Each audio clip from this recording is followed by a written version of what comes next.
Here we go.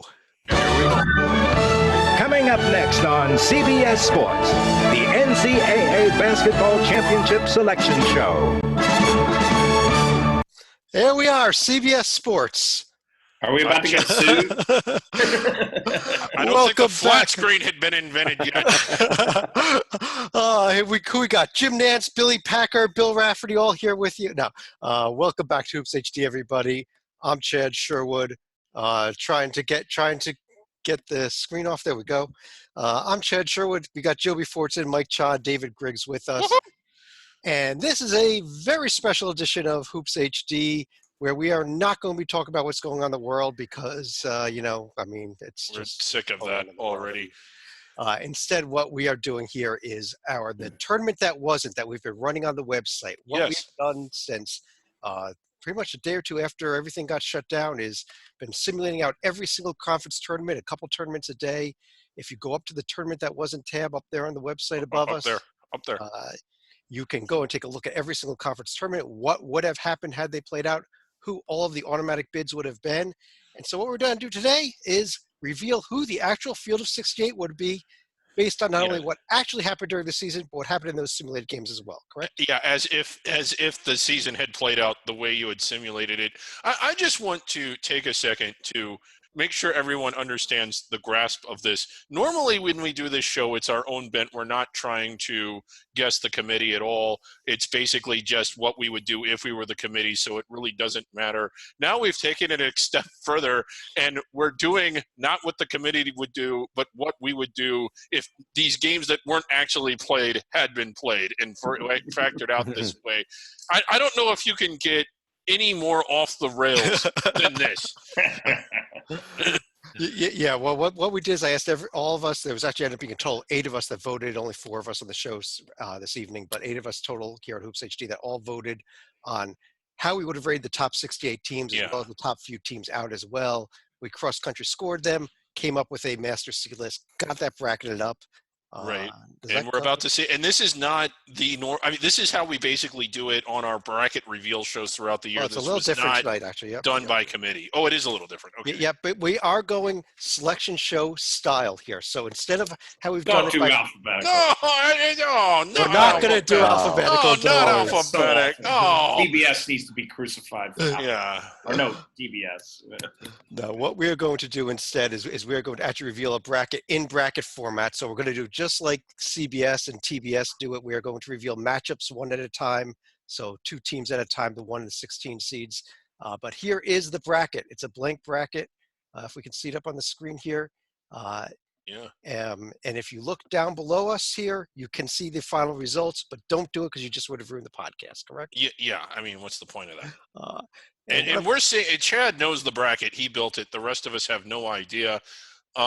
The one thing that has, I can't wait to see, I love how Chad did not change the dates. We're recording this on March 23rd, and I can't wait to see who's going to play on March 19th. Exactly. No, none of the dates will even change. You are correct, David. But what I will do, I guess what they really do in the real show is they tell us who the 4 number 1 seeds are first. So I think I should reveal that real quick. I don't have a graphic for it, but no surprise. It was Kansas, Baylor, Gonzaga, and Dayton.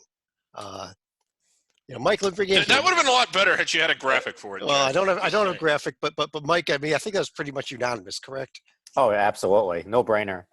I think this is one of the few years that we would have had a completely unanimous, especially within our simulated games. Baylor knocking off Kansas in the Big 12 title game, Joby, that knocked them up as number 2 overall over Gonzaga. Yeah, and that I agree. If they are the number 2 overall, that's how I voted. It was the run in the Big 12 tournament was crucial to Baylor because the Zags took care of business of their own in the West Coast. But the big story at the end of the day, the number 1 is San Diego State.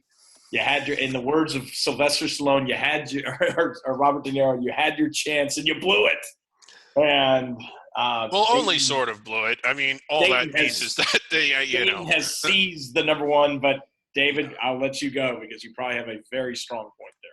Yeah, I mean, they're the number 2. It's still a pretty good seed, and they're not. And they're probably in a better location, right?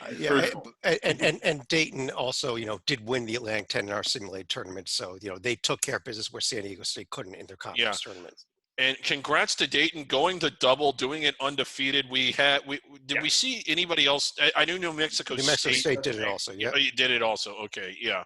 So it's been a while since we've seen a team do that. I think. Did anybody do it last year? Perfect conference seasons, 2 of them this year. Yeah. Did anybody do it last year? I don't recall.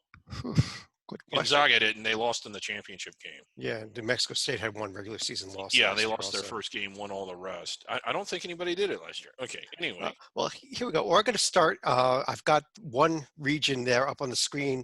We're going to start by revealing it, and it is actually going to be the South region. Every team had the chance to submit to the NCAA what region, if they were the number 1 overall team, and what site they wanted to play at. And we found this out afterwards, but Kansas had actually submitted that they wanted to be in the South region, playing their games in Houston and not in Indianapolis. So as a result of that information, Kansas does go to the South region as the 1 seed in Houston. First round game in Omaha against the winner of our Robert Morris Sam Houston State play-in game. And that game is, when is that? March 17th, that Robert Morris. That'll be coming up last Tuesday night. That'll be coming up last Tuesday night, live on tape delay.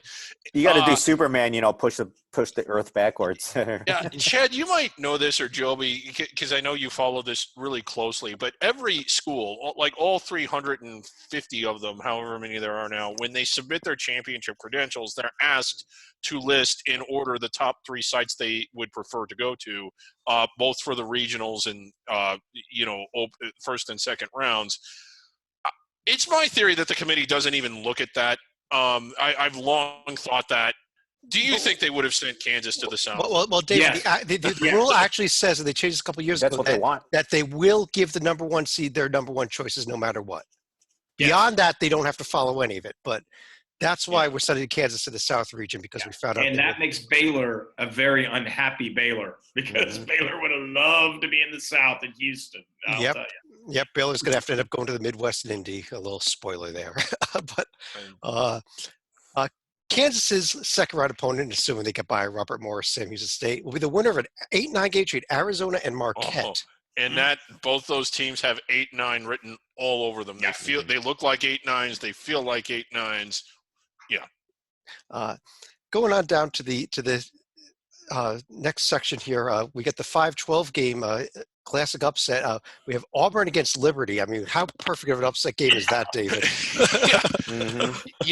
Liberty a little bit disappointing this year. I mean, they had a boatload of wins, but they still didn't dominate quite. It's kind of weird to say that because of how many games they won. They only lost 2 games in conference, but that feels like they didn't dominate because they had some really close games, I think, was the problem. Yeah, that's it. And Auburn, we saw what they did last year as a 5 seed. They didn't do that good, did they? Mike, here's a Big Ten team coming to the 4 seed, Wisconsin, and a tough Ohio Valley Conference champion in Belmont in their first round game here. Yeah, if you had told me 8-9 weeks ago that Wisconsin would be a 4, I wouldn't have believed you. I mean, they were barely above 500, but they've been hotter than a firecracker. But they had a tough draw here. Belmont's not going to be an easy game. Yeah, Wisconsin, of course, also won our simulated Big Ten tournament on top of everything else. So, heck of a late season run by Wisconsin, beating that red-hot Michigan State team in the fake championship game. The bottom half of the South region, these are games that are now being played here in St. Louis for the first round. Mike, I got to go back to you. Your Michigan Wolverines get an 11 seed Wichita State, who won the American championship, the American automatic bid, actually. Yeah, that's about right. I mean, that could easily be a 7-10 matchup. So that's about right. But I'm not too happy about playing Wichita State in St. Louis. Yep. There is no protection for it. The protection for the first round games only applies to top 4 seeds. Michigan being 6 has no protection. I was a little surprised to see. I know we just did Belmont on the 13 line. That seemed a little bit high, but anyway, good for them. Yep. Joby, the other matchup in St. Louis, Kentucky versus Western Kentucky. How about that? That's nice. I love that. And I agree with both seedings here. Kentucky, despite not winning the SEC, falling just short against the Florida Gators, definitely was the dominant SEC team throughout the year. They did enough out of conference, except for losing to Evansville, of course. Evansville being the first team to beat the number one team in the country and then promptly go winless in conference. Yeah. But I think Kentucky is a dangerous team in this tournament with their natural talent, and a 3 seed seems pretty strong. Had they won the SEC, they might have had a case for a 2, but I think 3 hits. David, I seem to recall this happening years ago. Didn't these two teams get an NCAA tournament matchup like probably back in the 90s? You probably remember those things. Well, yeah, they've played. They played most recently in a 116 game. I forget how many years ago that was, but Didn't Kentucky play Eastern Kentucky a few years ago? Was that the matchup? Yeah, they played Eastern. They played Northern. Yeah, but I mean, it would make sense that because again, Kentucky's going to be a protected seed, and Eastern, Western, Northern typically will not be inside the bubbles, so it's not totally crazy that they would end up playing each other. And give the Hilltoppers credit for winning.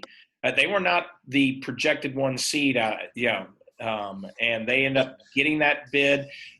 This might be the team that you debate with Belmont on, because they were not going to be a 15. The question was either 13 or 14 for them, I presume. Yeah, and you do have to give them credit. I mean, up and down all year, not consistent, but they put it together and really did look impressive in that simulated tournament that Chad with the curtain and everything. The curtain, yeah. A word about Belmont, with a lot of upsets, with a lot of the conference champions being upset, Belmont benefited because they get a bump up.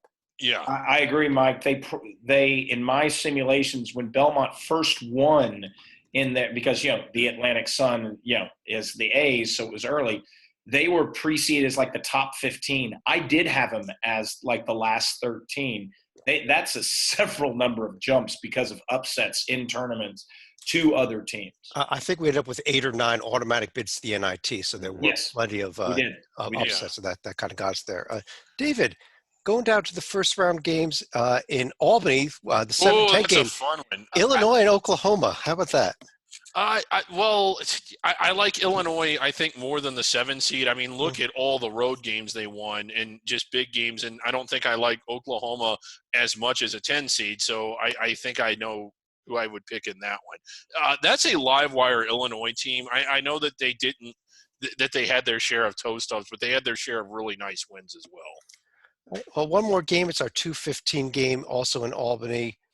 Let's see if it comes up. There it is. We got Villanova gets Georgia Southern, our Sun Belt champion, getting to the NCAA tournament for the first time in almost 30 some odd years for Georgia Southern. Surprise winner in the Sun Belt. Yeah, and I hate we can't cut away to the watch party. I was going to say, that would really be something. But that is a really, really strong Villanova team. If the chalk were to hold, not to look ahead, Villanova Kansas played a great game earlier this season. I think it was decided by a point. So one of Kansas's only times they stubbed their toe. So. Yeah, it was. So I mean, kind of a set up for them, but like Villanova, Kentucky. Oh my God, what a game that would be! Yeah. Well, we didn't mention this yet. I should have at the top of the show, but we are actually going to be for the next couple of days here accepting bracket submissions. We're not going to start simulating out the NCAA tournament until later on this week. So, I guess let me ask this question now. We've got Joby, we've got our top 4 seeds here: Kansas, Villanova, Kentucky, Wisconsin. A tough region here. You throw in Michigan and Auburn as well. Who would come out of this region with these? I mean, does Kansas have it, or is there? The Onion, I think, might have gotten it right that it's so disappointing that Kansas will not be able to vacate their title. But no. That's the thing is, I really like this Kentucky team. You heard me when I was talking about them. I actually think Kentucky might catch lightning in a bottle, similar to the way when they went to the championship game as like an 8 seed, if you remember. 2014. When they lost to UConn. Yeah. I think they beat Michigan in the Elite Eight, so I remember well. Similar makeup. They're playing better. Don't let the Florida loss fool you. They're playing well right now. As long as Higgins is healthy, I really like Big Blue Nation. They're as talented as any team in the country. Yeah, looking at some of the teams that are like just on fire right now, Wisconsin's one of them. I don't think they would beat Kansas, but oh my God, would that be a show if the chalk held? I think Arizona could maybe pull some. I mean, they have the talent. Not many teams have the talent to actually upset Kansas. Arizona is one such team. Yeah, and they also have the chemistry to lose to Marquette. So yes, exactly right. They most Yeah. certainly do. I got to tell you, I'm kind of with Joby. I like the Kansas Kentucky here. I'm not so, Villanova is such a good team, but I don't like them against Illinois in the second. I don't either. I think that's a really dangerous round of 32 game. And, I think Illinois, Kentucky is interesting. That's how I would have it play out is, the bracket collapsing a little bit at the bottom, but like a Kentucky-Kansas final. But what a Sweet 16 game between Whiskey and Kansas. I mean, that would just be phenomenal. Well, and Wisconsin, I think, is definitely looking very strong for the Sweet 16 since Liberty screams 12-5 upset, by the way. Absolutely screams it. You're right. Whereas I don't think Wisconsin's going to have much trouble with Liberty. I think No. Wisconsin plays Belmont, you mean? No, they would. or Liberty. I think or Wisconsin, Liberty, yeah. Their path would be a 13, a 12, and I'm going to remember the year Kansas, their path to the championship game, they lost to VCU, but their path to the championship game would have been a 16, a 9, a 12, an 11, and an 8. Well, let's go get Charles Barkley's comments now. Oh, wait, no, we're not doing that. Let's move on to the next region here, actually. This just looks terrible. Kentucky's going to take everybody down. We're going to move over here. This is going to be the Midwest region here, the Midwest Regional in Indianapolis. Baylor, the 1 seed here, playing in Omaha with the first 2 rounds. They get the winner of a North Carolina A&T Texas Southern game. Maybe a Texas battle there with Texas Southern. Yeah.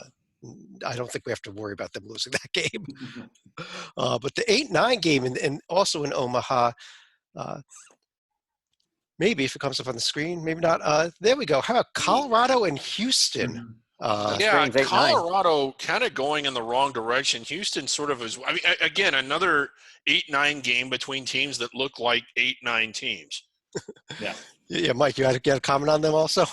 Oh, I said that looks like the typical 8-9 game. Yeah, and interesting. Baylor versus Colorado, Baylor versus Houston. Either one would be a slightly interesting second round game, just from historical standpoints. Both of them would be a rematch of past conference rivalries. Exactly. That no longer exist. Southwest Conference. Different conferences. Southwest and a Big 12 rivalry. Big 8. Big 8, yeah. No. Colorado. Yeah, it was the Big 12 before they Big 8 went to 10, but couldn't call themselves that. Yeah. Let's go down to the 5-12 game here, also Big 8. in the Midwest region. We've got in Sacramento, we got Ohio State taking on a third of our first 4 winners here. Xavier versus Richmond. That is seeds. interesting. That's what I'm looking at. 12 seeds, not 11 seeds. That means some of the automatic. Winners. Wichita State being one of them. I think they were there anyway. East Tennessee. That means you're seeing East Tennessee State, Utah State. You're seeing a lot of love for those teams. Yeah. One of them sitting on the 11 line. I didn't have Xavier or Richmond in, but I had them both pretty close. Was Richmond the last team in? And these were the last 2 teams in, Xavier and Richmond, in fact. So we give it away a little bit into the show here. Our last 2 teams to make the field, Xavier and Richmond. And I think that's an interesting game. I think Xavier is the better team than Richmond. But David, how about the idea of a potential Xavier Ohio State round of 16? Yeah, the 2 don't normally play. They've played in the NCAA tournament before. That's the only time I could ever recall them playing under any circumstance. It was kind of a classic game. You might remember Xavier, the 9 seed, big time underdogs, had a lead most of the way through the second half, but ended up losing in overtime. But yeah, that one would be really fun. You kind of would like to see those teams play, if not every year, more frequently than they do. I mean, as great as the Ohio State Cincinnati games have been, why not let Xavier play too? Right. Well, Chad, let me also on Richmond. The Ohio State Cincinnati games have been awful. What this likely means is now it's not a done deal. We got to see how the bracket plays out, but most often the committee probably makes that call between Rhode Island and Richmond. Yes, teams get bids, not conferences, but it'll be interesting if Rhode Island, who made the finals of the A-10 and actually beat Davidson, which Richmond could not do in their tournament, if they are left out, and Richmond is in. Mhm. That'll be an interesting component. Yeah, and and with this Richmond team, I really thought they were done when they lost in the quarterfinals of the A10 tournament. But there were some other teams that They had a should have chance. been, because I didn't have them in. There were teams that had a chance to fight their way in that did not really win during conference tournaments, especially in conferences like the SEC and the like. But let's take a look at the Ohio State Xavier Richmond's winner. Louisville versus New Mexico State is the other That's game. a fun game right there. And that's out in Sacramento, remember. So Louisville, New Mexico State can get some fans there, I think. I'm a fan of Baylor's going to basically walk into the Sweet 16, but it would be fun to see them play either Colorado or Houston. You got Ohio State potentially against Xavier, and then whether it's Xavier or Ohio State, it would be fun to see them play Louisville if they got past New Mexico State. Louisville could easily make a run here, but Ohio State's strong. But I say it because Louisville has the potential within them to be able to make a run, but they lost to Notre Dame in the ACC tournament in the simulation. They've not been perfect down the stretch in the ACC, lost to Virginia down the stretch.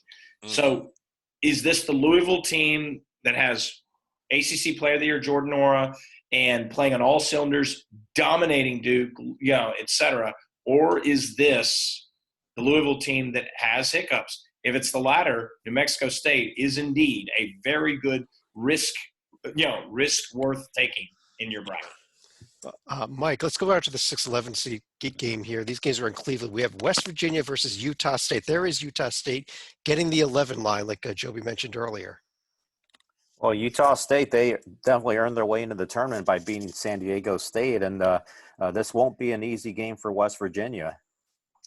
I agree with you. I think this West Virginia team had a lot of head-scratching losses, although they picked up a big home win over Baylor late in the season to lock in and get righted the ship big time, because they were sinking out of white, and people were even talking, should they be in at all? That was silly talk.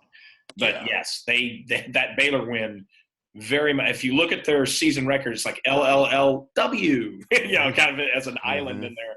But when that W is over that team with a little one at the top of our page right now, it's a pretty good. Yeah, and their potential second round opponent here, the 3-14 game, is. Let's go back to the Big Ten. We have Michigan State against North Dakota State, which should be a fairly easy game for them in the first round. And maybe even an easier one in the second round. This is a Michigan State team that has a high ceiling that they didn't play up to for most of the year. One. Yeah, preseason number one. But in the latter, from mid-February on, they were one of the best teams in the country, quite frankly. I mean, they are positioned to maybe win this whole tournament. That's how well they're playing. This sets up nicely for Michigan State being in Cleveland and then Indianapolis. They'll be loaded. Let's take a look at the bottom section of the Midwest region here, the 7 seed. Here's another Big Ten team, Iowa against Arizona State. David, how about this Arizona State team came on strong late and had a couple of losses towards the end, but still got in fairly comfortably on the 10 line, I guess. Yeah, and I think that they were comfortable anyway, but they were certainly very comfortable before they kind of dropped those games down the stretch. Iowa, a team that had a pretty good year, but also like the ceiling, that's about where they both belong. I think that would be a fun game. Fran McCaffrey would probably go crazy at some point, like he always does. I mean, how about the coaches in that game? It's the Yosemite Sam. That is going to be a great coaching matchup. Bobby Hurley. Against Bobby Hurley. What we're seeing develop is there's a group of Big Ten teams that are around the 5, 6, 7 line. Except for Ohio State, they've actually been pushed back a line on the close one, because you call Iowa, it's a 6-7 team, 7. Michigan, it's a 5-6 team. They got the 6. It's just Illinois. It's a 6-7 team. They got the 7. It's interesting that they all got that notch down, except for Ohio State, which I think is right. And I think, Joey, part of this comes down to some conference tournament losses. Iowa in the simulated tournament getting upset by Minnesota in the Big Ten tournament. It was one of their worst losses recently on the season. So it did not help them try to get that 6 line. Yeah. And Joby, let me stick with you here. The 2 seed in St. Louis is the Creighton Blue Jays. I thought it would be, given it was the Midwest. Obviously, they cannot play in Omaha, so St. Louis is the next closest. Yeah. And they get Northern Kentucky here. David, let me start with you now. This entire region, as we look at it, is this just Baylor versus Michigan State and just cross everybody else off? No, I mean, here's Baylor versus Michigan State is a really like potentially huge game. But how about Creighton? Never been to the Sweet 16 in the modern tournament format, and by that I mean since it went to 64 teams. I think there's only been 1 year. They've never won more than one tournament game in a season. So I like their chances because if Creighton is ever going to go on a deep tournament run, it's going to be in a tournament that isn't actually being. But Mike, let me ask you. Is there anybody you like here that might be a Cinderella type of run in this region? Ooh, let me see here. Cinderella run. I mean, really. one thing I'll throw out there is hasn't a first four winner always won at least one game? I think so, almost every year, but yeah. Last year was the first year it did not happen. Did not happen. Okay, thank you, Yeah. Joby. And but I'll be honest. I think Baylor's going to get upset. I don't know by who, but they're showing some inconsistencies. I don't like. I don't like the way Colorado or Houston is playing. Yeah, so I don't know. That means you might be looking at Louisville or Ohio State. Team. Yeah. I could see them losing in the I elite. can see Louisville. Yeah, and then Really, I think Michigan's. I think this is Michigan State's. I hate to dismiss Creighton, but because they deserve their number 2 seed. But I think this is Michigan State's region. I really do. I feel strong about that. Yeah, I would agree with that. I think Michigan State would come. That's who I would pick to come out of this. I mean, I might pick Michigan State to win the whole darn thing. It's just, Well, we'll get there in a little while, I think. But let's go ahead and go to our next region here. Scrolling on down, this is going to be the West region. The games are going to be in Los Angeles, and obviously we already know that Gonzaga is going to be the 1 seed here. In Spokane, they get to play Boston University. Has to come all the way across the country to get blown out. Yeah. Yeah. But they don't have to make a stop in Dayton. So that's, The BU does avoid a trip to Dayton for the first 4, at least. They upset Colgate to win the Patriot League championship. And their opponent, for the first time since 1991, there they are, the Rutgers Scarlet Knights in Spokane. Yay, congratulations, Chad. Yeah, you make it, and then look what happened. Nice going, Chad. Anyway, I think the Rutgers LSU game could be a real good game. I think Rutgers. I think Rutgers wins that one. Okay. I really do. Yeah. Now I think you get blown out. I think Gonzaga, doors get blown out in Spokane, by the way. Yeah. To Gonzaga, I think they trounce you by like 20 to 30. But LSU, I think you guys can take it. The Tigers. Oh yeah. Yeah. The 5 seed here, also in Spokane, we have BYU taking on Vermont. BYU That's getting a fun one. That's a line. fun 5-12 game right there. Chad, was BYU a true 5 seed because of their restrictions? BYU was a true 5 seed. They fit in here perfectly. In fact, they are allowed to be in the same half of the bracket with Gonzaga because they only played twice this season, not 3 times. Oh, that's right. After they got knocked off in a real game that was actually played by St. Mary's in the semifinals of the West Coast Conference tournament. Was it that night or the night after that where it was just the world came crashing down? It was 2 nights after that on the Wednesday night, but but BYU versus Vermont there in Spokane also. So both Vermont and BU having to make that big cross country trip, and Joby, maybe Vermont and BU can travel together to save on gas. The final matchup here is Oregon and Bradley in the 4-13 game. Bradley, the upset winner. Getting credit for just being a member of the Missouri Valley. I mean, they played a valiant effort last year in their game, but I see Oregon.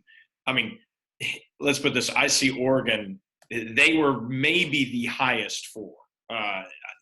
I dare say they were probably ahead of Louisville. They're probably ahead of Wisconsin just because Wisconsin's out of conference record. I think Oregon. I think Oregon looks. I like Oregon's chances here because, I mean, the last time BYU played someone of note, they got it handed to them. So I think it comes down to Gonzaga versus Oregon and what we see here already, and I don't trust Oregon against the Zags. I think the Zags have actually a pretty easy road here to the regional final, at least, all things considered. I love senior point guards, though, Chad. I'm not going to lie. Yeah, Pritchard. Joby, You got screwed. Virginia gets East Tennessee State. You get to play in Greensboro, but the toughest 11 seed out there, I think, quite honestly. I'll be honest.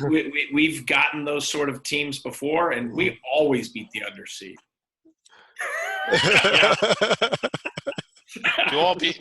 Was it Wilmington? You all beat the one year. I knew that it would be That matchup is not awful, to be honest, because of the way East Tennessee State plays. As long as we win, we will. As long as Virginia takes the game seriously, isn't just cold as ice, which is a big if.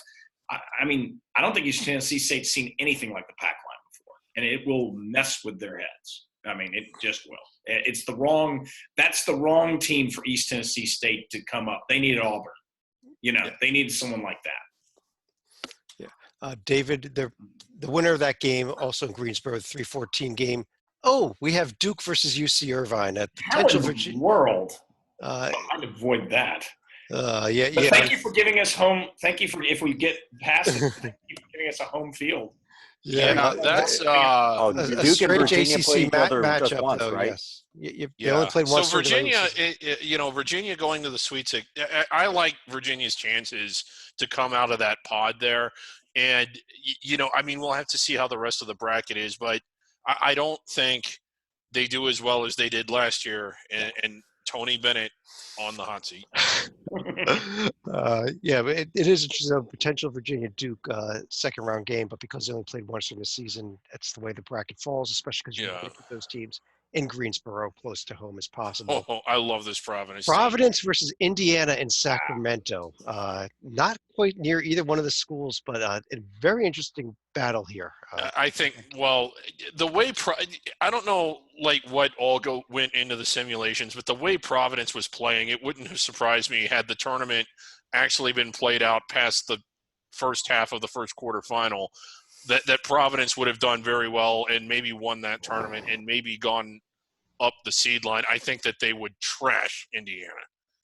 But Mr. Miller was right. He was not on the bubble. Providence did win one game in the simulated Big East tournament. They knocked off Butler, but then they lost to Creighton by 10 points at the semifinals. So that's how the simulated tournament played out. The 2 seed here in Sacramento is San Diego State, who gets the advantage of falling to the 2 line by getting to be in the West region, playing in Sacramento, then Los Angeles potentially, playing the very surprising upset winner of the Mid-American Conference that saw Toledo. That saw Toledo win the Mid-American Conference in a conference tournament where I think out of 7 games played in Cleveland, 6 of them the lower seed won the game. It was ridiculous. That was a 12 against the 8 or something like that. It was a 12 versus 7 championship game won by the over Miami, Ohio. They were favored in their championship game, believe it or not. But and San Diego, if Virginia were to get past Duke and march to San Diego State, that would be must-see basketball, I'll tell you. Well, let's ask this question here. Final score of 40-42. You're not seeing a ton of traditional powers here outside of that little Virginia Duke pod there. The rest of it, you got some other names. So David, let me ask you first on this, couple others. Who comes out of this? It's a bit of an interesting. Who's out of this? I think it's Gonzaga. As far as you mean, the whole region or just the whole region? Yeah. The whole. I like Gonzaga. I mean, I think that they're a lot better than everyone else. I would love to see the Gonzaga San Diego State final. I just think it would be a really good game. But I would have actually Gonzaga knocking off Providence in the Elite Eight. All right, because I kind of have Duke knocking off Gonzaga. Sorry, Joby, in the championship game here. I think that the bottom half of the bracket is just going to get blown up. I actually think Virginia could, because I do think, you're going to laugh, but Greensboro is going to be 90% Virginia fans tonight. So you think UC Irvine's knocking off Duke? I think we could beat Duke. The team I'm more scared of is Providence. Providence is playing hot. And I think that's a team that actually does match up well with Virginia. Tough defensively, can keep Virginia in bad field goal range mode, and then scores enough with individual plays to be able to win. That's a pretty strong. That's the type of team that gives Virginia fits. Oh, Mike, how about you? What do you think comes out of this? Yeah, geez. I like Gonzaga to win the West. San Diego State being a Mountain West team, they've never made it past the Sweet 16, if I recall correctly. They haven't. No one has. Yeah. Virginia Duke. I think the winner of Virginia Duke could make it to the Elite Eight. I mean, just that bottom half is just wide open to me. Yeah. I mean, that could be. But I do anybody's agree call. with Chad that it's the Gonzaga Oregon winner is the most likely Final Four team. That I definitely agree. And I'm more bullish on Oregon, I know, than almost anybody else, except for our compatriot.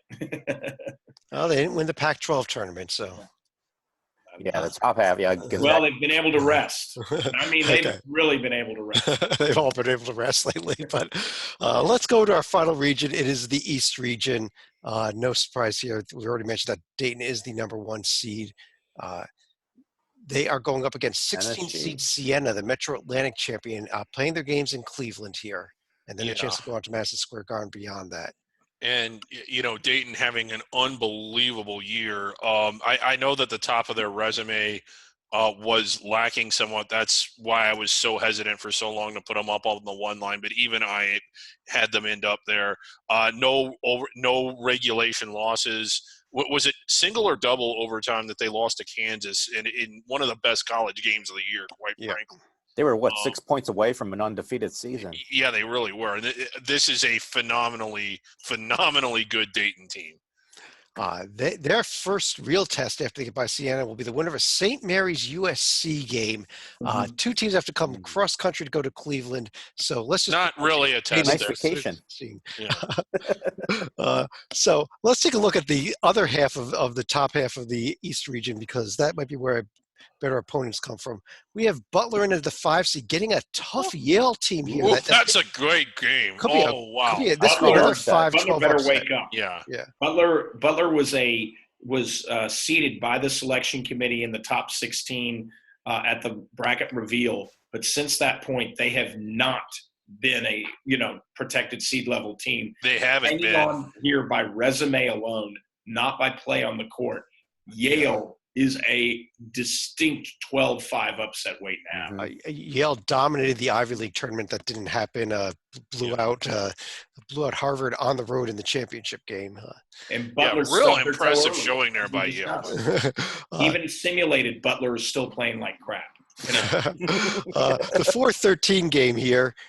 We've got the Maryland against Hofstra. That's a fun one. I like that. Hofstra, but watch out there. Yeah, Hofstra's better than, for people who don't know Hofstra, there is a reason why they're a 13, and that's because a team we have not seen won the Pac-12 tournament, probably allowing Hofstra to move up the seed line accordingly.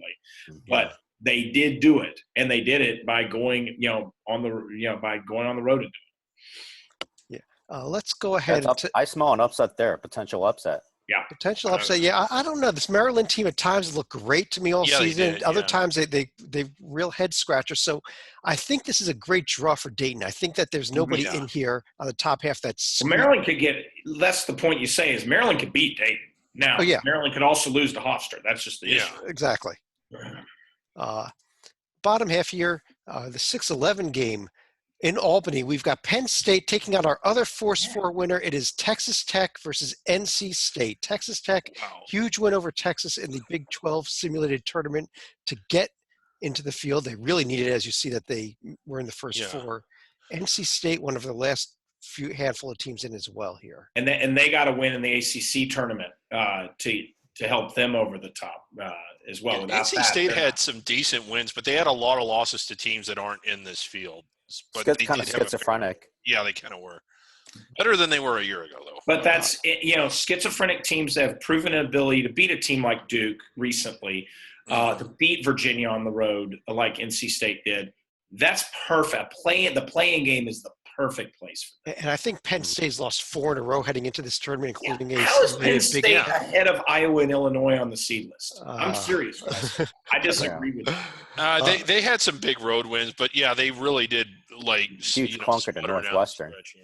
Yep, and they lost to Indiana in the big simulated Big Ten tournament. I think that this is where the first 4 winner advances. This is Texas Tech. NC State. I agree.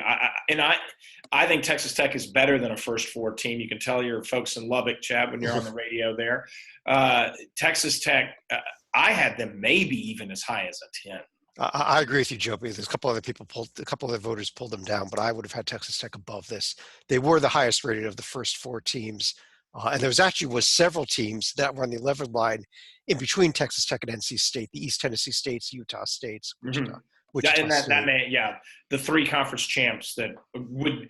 I mean, Wichita State, had they lost, they likely are sitting and ironically trading places with Texas Tech. They would have been. Had Wichita State not been an automatic bid, they would have been in this game, Yeah. but they're not allowed to as an automatic bid winner. The 3:14 game down here, David. Seton Hall gets Eastern Washington in Albany and punches their ticket right to the Sweet 16, correct? I think so. This is a really, really strong Seton Hall team. A lot of good wins, multiple road wins against protected seeds. I think that they go to the Sweet 16. Now, this is where we, on the smaller seeds, should have some discussion to a degree.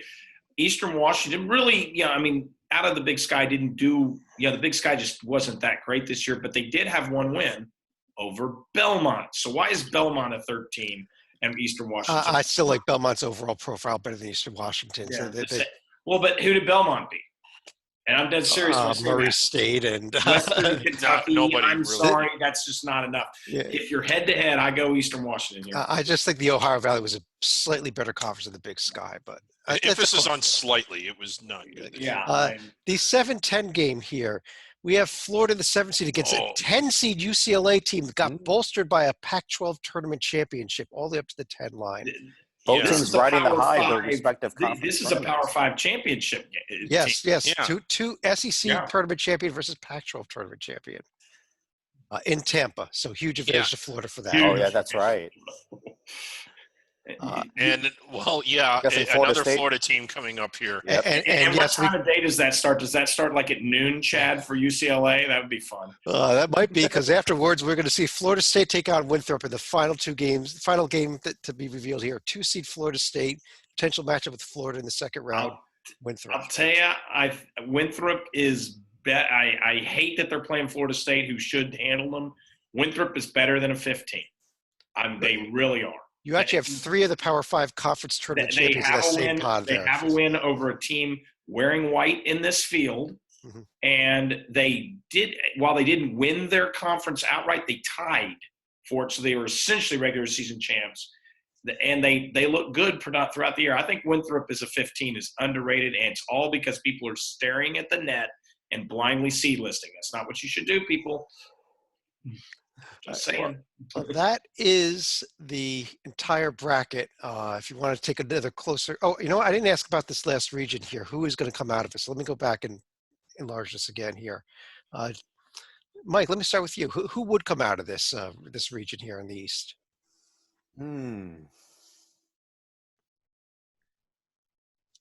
I like Dayton. I mean, they're very capable of going a long way here.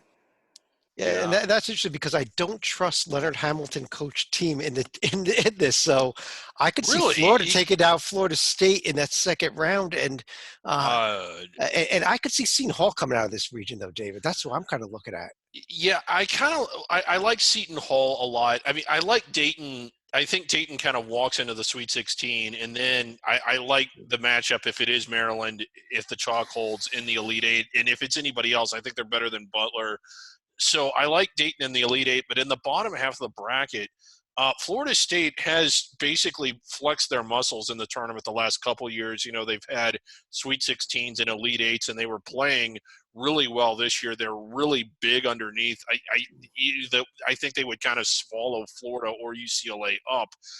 Seton Hall, Florida State would be a really, really good Sweet 16 game, and whoever won that, I think they would beat Dayton in the Elite Eight. Okay.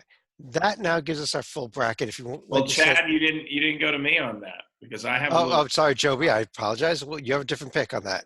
Yeah, I'm going Florida. They were I think Florida is going to show why they were a top 5 preseason team, and they are going to wake up. They're going to upset the in-state team. They will probably have more people in Tampa than Florida State, and they travel better in basketball. And now Seton Hall, Miles Powell.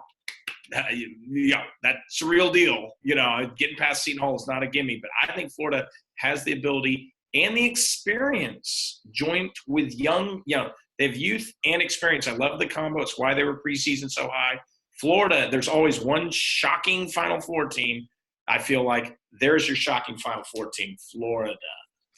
As mentioned, the last 4 teams in at larges were Texas Tech, NC State, Xavier, Richmond. The top 4 teams out in order, these would be your 1 seeds in the NIT if we were going to be playing that. Texas, the top team out, followed by Cincinnati, Stanford, and Rhode Island, 4th from out. Joby didn't even really come close, quite honestly. Next 4 teams out in order were Northern Iowa, Mississippi State, Purdue, and Notre Dame. A few other teams that just got a little bit of consideration on the board include Tennessee, Stephen F. Austin, Arkansas, St. Louis, South Carolina, Memphis. None of those teams came really close at all, though. Any thoughts on whether the field is correct, though? Let me run through each of you here. David, let me start with you. Should one of those other teams that was left out have been in over one of these teams? Well, I like Stanford Texas. or Cincinnati or Texas, yeah. Yeah, I did kind of like Texas. I know that they had – it's just that they were – I think that they beat a lot of teams down the stretch that we ended up taking. I know that they sort of set themselves up to where the quarterfinal game looked like a win and in, and they didn't win it. I kind of like them, and I know that the record was turned a lot of people off, but Purdue, I don't think they lost to a single team that was not in this field, and they beat a lot of teams who were in it. So, I mean, that would have been a team that I would have taken despite the 17-16 record. Yeah, a couple of teams of those next 4 out also, both Northern Iowa and Mississippi State. Mississippi State, bad draw in the SEC bracket. They got Florida in their very first game and lost that in the simulated game there because this was a team that was right there with a shot to make it. Joby, also Northern Iowa, got a lot of love in the media, but I don't think they deserve to be in, though. No, Northern Iowa, people try to emulate what happened with Wofford and Buffalo last year. It's like, oh, who's that, under the radar conference, that should be in and should be a 6-7. Northern Iowa was quasi-pegged, but they didn't perform up to that level. They didn't blow teams out. They lost a few games they shouldn't have. They were not Wofford and Buffalo, and it cost them when they didn't win their conference tournament. There wasn't they an down the under-the-radar stretch. team that rose to that. Now, there rarely is. Like, under-the-radar teams get inside the bubble. It is rare that they get into the top half of the bracket, much less 2 of them. Nobody was on that level this year. Chad and I follow that. Yeah. I think he agrees with me. Nobody was to where I agree. I think East Tennessee State, had they lost, would have had the best argument and it would have had better argument than Northern Iowa. UNC Greensboro or Furman. Yeah. We were legitimate top 100 teams in the net. It would have been tier 2 losses. It wouldn't have looked bad. I think East Tennessee State could have survived, especially when you're looking head-to-head versus Richmond. I'm sorry, I'll take East Tennessee State in that debate. I will.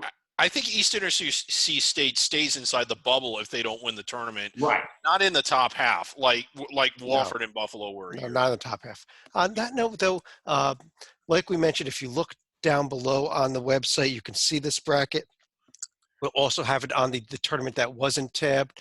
And we'll have some information up there, hopefully sometime Tuesday, on how you can fill out these brackets and submit them. We're not going to start simulating out actual round of 64 games until Friday around noon. We will, though, do the first 4 games probably sometime on Thursday, but those don't need to be picked for any bracket picking anyhow. But I want to run through each of you now for any other thoughts on what we did here throughout this whole reveal or the bracket or anything else. Mike, let me start with you. I admit I had one team wrong. I had Stanford over Texas Tech for a categorical reason. Texas Tech is 11-14 against the first 3 quadrants. So I just wanted to run by that. What do you think about a categorical reason to leave a team out? I don't think the committee, like the actual committee, looks at categorical things like that. But I think people that try and guess the committee do it all the time. What it boils down to is who do you like more? I think that's. And to me, it's obviously Texas Tech. I just don't think Stanford was that good. Yeah, I think you look at it, the committee has shown recently to kind of ignore some conference tournament results, but I kind of look at Stanford losing to Cal in the Pac-12 tournament, the first round game that was actually played.